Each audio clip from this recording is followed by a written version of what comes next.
Thank you for downloading this audio title, published by thoughtaudio.com.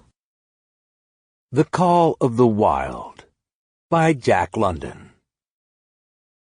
Chapter 1. Into the Primitive. Old longing's nomadic leap, chafing at custom's chain. Again from its bermal sleep, wakens the ferine strain.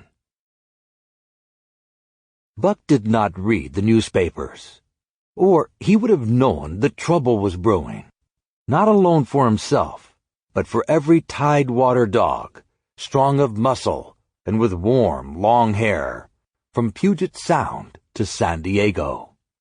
Because men, groping in the Arctic darkness, had found a yellow metal, and because steamship and transportation companies were booming the find, thousands of men were rushing into the Northland. These men wanted dogs, and the dogs they wanted were heavy dogs, with strong muscles by which to toil, and furry coats to protect them from the frost. Buck lived at a big house in the sun-kissed Santa Clara Valley. Judge Miller's place it was called.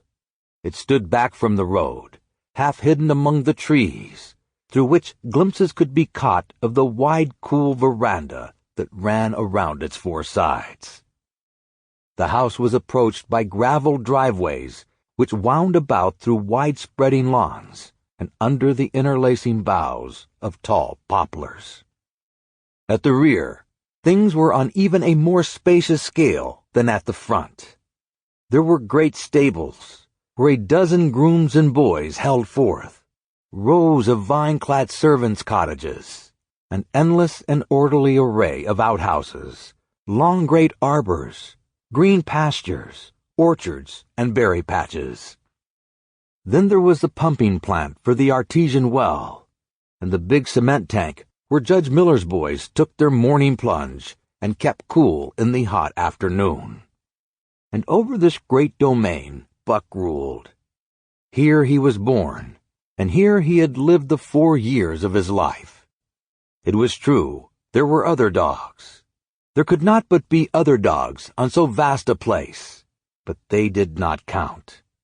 They came and went, resided in the populous kennels, or lived obscurely in the recesses of the house after the fashion of Tots, the Japanese pug, or Isabel, the Mexican hairless.